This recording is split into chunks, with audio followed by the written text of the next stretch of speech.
What's going on, everybody? Back out here again working on the old MR-2 Spyder, and today we have to get a rear window put in this puppy. So we're getting everything ready, planning to go to the drag strip this weekend if everything works out and weather permits. There's a few more things I got to tie up on it. The rear window, I don't really care that it doesn't have a window. I would just run it top down. However, the rules state that if you have a convertible, you have to run it top up unless you have a cage.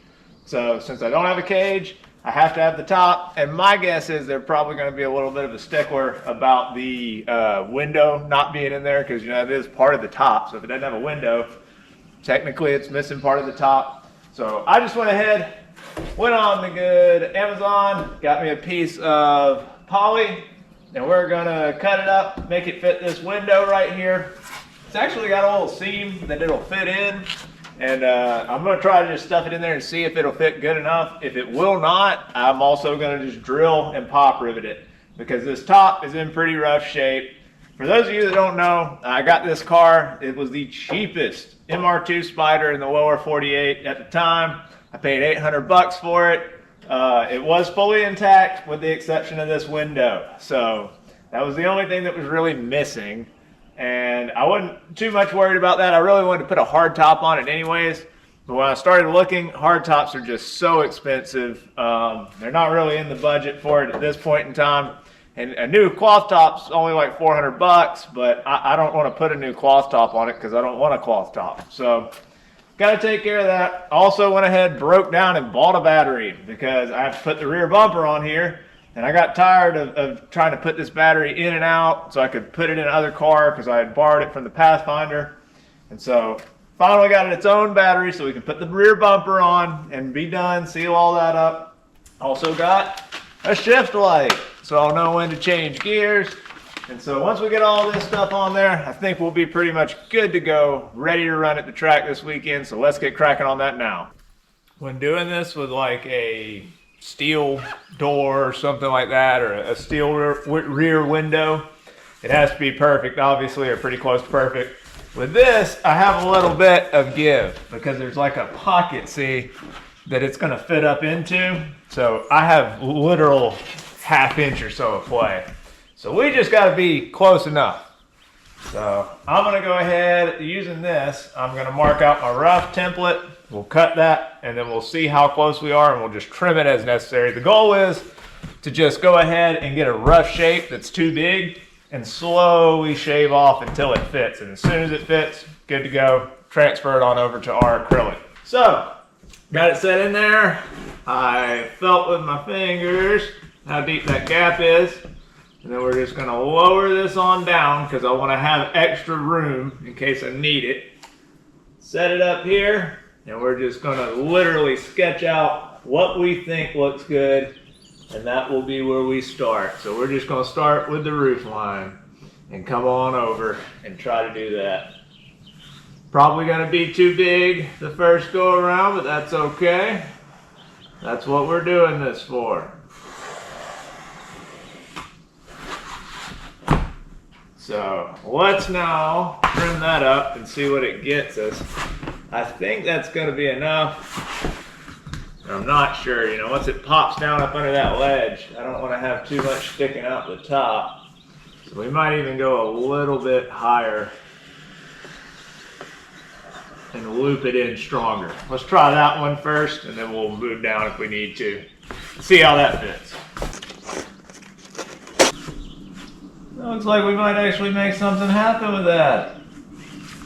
Just gotta mirror that. Let's see how close this first attempt is. It's definitely going to need more trimming, obviously, but we're just trying to get started.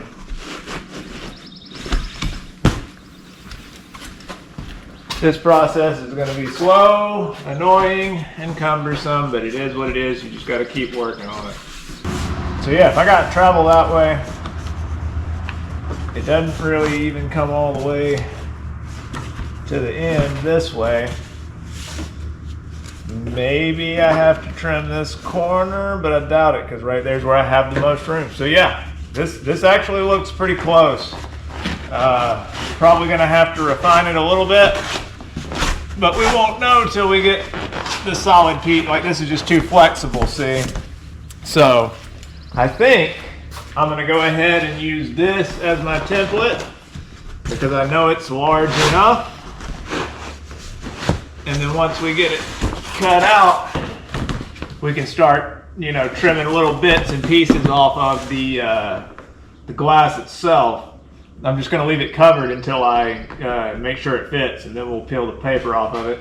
So I think that's the plan. We'll go ahead and cut it out of this, see how it fits, and just start whittling it down from there. But as you can see, that is really close to the size that it needs to be. So I got my template traced out again, and this cast poly is pretty crummy. I mean, I did buy the cheapest stuff I could find, right? So I'm gonna have to be a lot more careful when I cut this, because I did put a little split in it over here, so I'm just gonna have to come straight in, and I'm also gonna use a different saw that'll be a little less abrasive. All right, it's gonna be our attempt to fix it. Luckily I needed to cut just enough off, so we're gonna do that. I'm gonna use a Dremel tool in hopes that it'll be a little more gentle and won't just destroy what I'm doing here. Slap a 2x4 under it, we're gonna let it rut.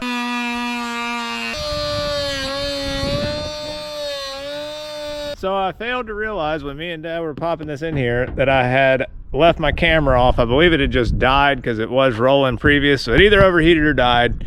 And I didn't actually get a shot at me popping it in here, but after that last little bit of trimming, we were able to, with the help of this, pry up on the bottom of it, get it to pop up in there, and it is in there good. It's not going anywhere. I may come back, drill, and put stainless steel machine screws all the way around it. I can't use pop rivets, it'll shatter it. But I think I'm gonna drive it first and see how it behaves. As long as it'll stay in at, you know, like 100 miles an hour, we'll risk it for the biscuit and see what it does. So I've got my $20 special Amazon shift light here, and as you can see, it's got these two looped wires, and that's because it's set up for a V8. For a 6-cylinder, it says to cut one of them. For a 4-cylinder, which is what we have, a good old K24, it says to cut both, so we're gonna do that and just tape them up. Snip and snip. I guess a switch was just a little too expensive for them. I got the shift light installed. The only problem is, for some reason, when the shift light is connected, the tack doesn't work. And the minute I unplug the shift light, the tack will once again work. I think I'm just gonna put it on a switch, and my rationale is that I don't really need the tack, but I really need the shift light. So I just want to show you though it does work.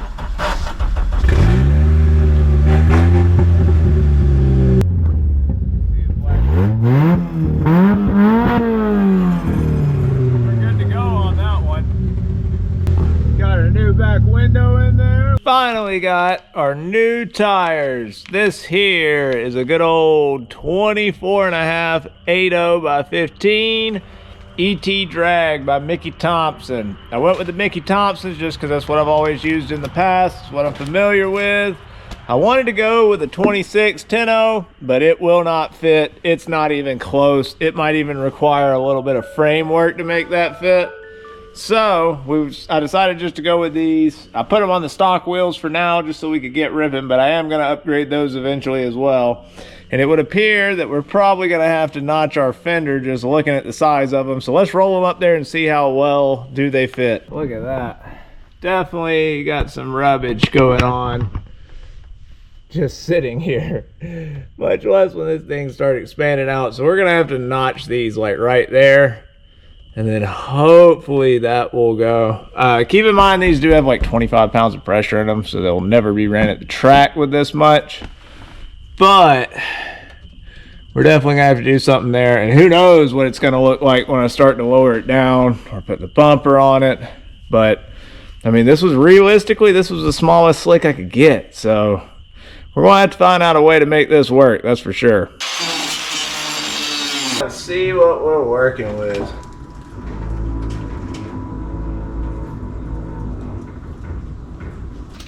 There's a pretty good gap in there, as you can see. I mean, it's enough to pass an entire finger through. That's about what it had before, for real. We're gonna try it and see what happens.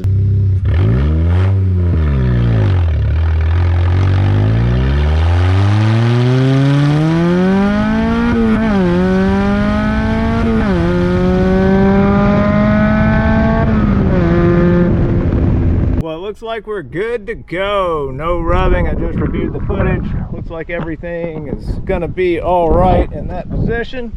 I did take off quite a bit of meat, enough you can fit a whole hand in there now that it's down on the ground, and I think that's going to be just perfect for these tires. I still have a few things left to do. I got a lot on there. You know, we got the wideband installed, shift light, new glass, everything else. I'm going to go ahead and throw in the tail lights, throw on the bumper, and then we should be ready to hit the track tomorrow. So make sure and like, subscribe, stay tuned, so you can see this thing go to the track next week. We thank you all for watching very much, and we'll see you again real soon.